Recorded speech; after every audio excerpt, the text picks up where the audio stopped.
Hi namaste, welcome back to my channel. ನಾನು ನಿಮ್ಮ ಪ್ರೀತಿಯ ಪ್ರಸಾದ್ ಕುಂದಾಪುರ್. ಇವತ್ತು ನಾನು ಬಂದಿರೋ ದೇವಸ್ಥಾನದ ಹೆಸರು ಮಂಗಳಾದೇವಿ ದೇವಸ್ಥಾನ, ಮಂಗಳೂರು. ಈ ಮಂಗಳಾದೇವಿ ದೇವಸ್ಥಾನಕ್ಕೆ ದೊಡ್ಡ ಇತಿಹಾಸನೇ ಇದೆ.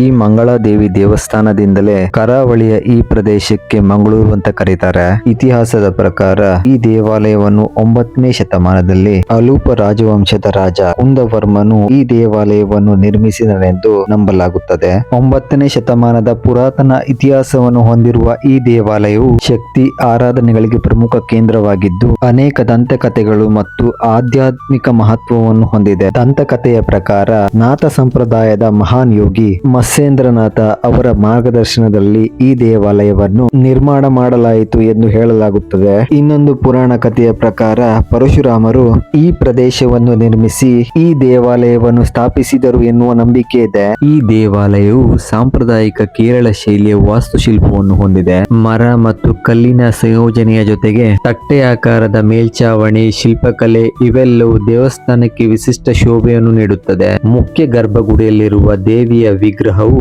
ಸುಮಾರು 1.5 ಅಡಿ ಎತ್ತರ, ಕುಳಿತಿರುವ ಸ್ಥಿತಿಯಲ್ಲಿರುವ ಕಲ್ಲಿನ ಪ್ರತಿಮೆ. ಈ ದೇವಿಯನ್ನು ಶಕ್ತಿ ರೂಪವಾಗಿ ಭಕ್ತರು ಆರಾಧಿಸುತ್ತಾರೆ.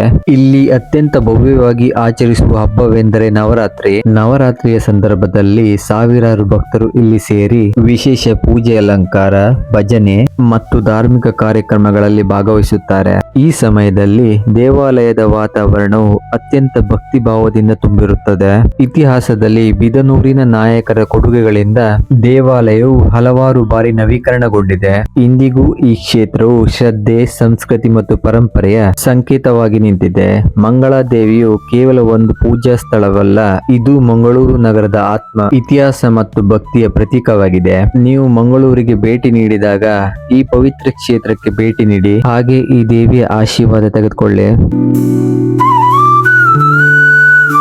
ಇವತ್ತಿನ ವಿಡಿಯೋ ನಿಮ್ಗೆ ಇಷ್ಟ ಆಗಿದೆ ಅಂತ ನಾನು ಭಾವಿಸ್ತೇನೆ. ಈ ವಿಡಿಯೋನ ಲೈಕ್ ಹಾಗೆ ಶೇರ್ ಮಾಡುವುದನ್ನ ಮರಿಬೇಡಿ. ಹಾಗೆ ಈ ತರದ ಹೆಚ್ಚು ವಿಡಿಯೋಗಳಿಗಾಗಿ ನನ್ನ ಚಾನೆಲ್ ಸಬ್ಸ್ಕ್ರೈಬ್ ಮಾಡ್ಕೊಳ್ಳಿ. ನೀವು ನಂಗೆ ಸಪೋರ್ಟ್ ಮಾಡ್ತೀರಾ ಅಂತ ನಾನು ಅನ್ಕೊಂತೀನಿ. ನೀವು ಸಪೋರ್ಟ್ ಮಾಡಿದ್ರೆ ಮಾತ್ರ ಈ ತರದ ಹೆಚ್ಚು ವಿಡಿಯೋ ಮಾಡೋದಕ್ಕೆ ನಂಗೆ ಹುಮ್ಮಸ್ ಬರುತ್ತೆ. ನೀವು ಸಪೋರ್ಟ್ ಮಾಡ್ತೀರಾ ಅಂತ ನಾನು ಅನ್ಕೊಂತೀನಿ. ಧನ್ಯವಾದಗಳು.